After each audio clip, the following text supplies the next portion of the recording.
New জার্সির গ্যালারিভর্তি স্টেডিয়ামে তখন টান টান উত্তেজনা।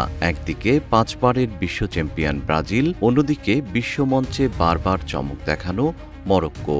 বিশ্বকাপের প্রথম বড় লড়াইয়ে মুখোমুখি দুই পরাশক্তি। কে হাসবে শেষ হাসি?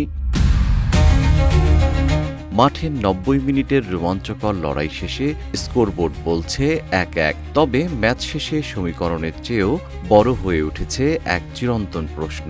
ব্রাজিল কি ভিনিসিউসের ব্যক্তিগত জাদুতে রক্ষা পেল, নাকি মরক্কো বুঝিয়ে দিল তারা এখন বিশ্ব ফুটবলের নতুন এক অপ্রতিরোধ্য শক্তি? গ্রুপ সির এই হাই ভোল্টেজ ম্যাচের শুরু থেকেই মাঠ কাঁপিয়েছে মরক্কো। আশরাফ হাকিমি ও বিলাল এল খান্নুসের গতি এবং মধ্যমাঠে তরুণ আয়ুব বুয়াদ্দির নিখুঁত বল নিয়ন্ত্রণ ব্রাজিলের রক্ষণভাগকে খণ্ডবিখণ্ড করে দেয়।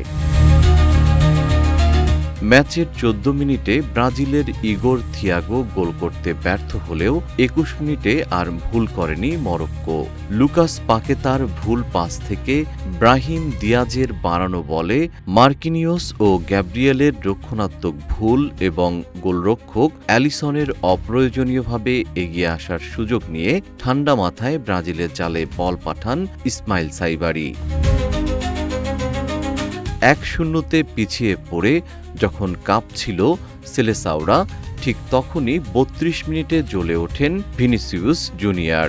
ব্রুনো গিমারেসের পাস থেকে বক্সের বাঁ প্রান্ত দিয়ে ভেতরে কেটে ঢুকে ডান পায়ের জাদুকরী শটে দূরের উপরের কোণে বল জড়ান তিনি।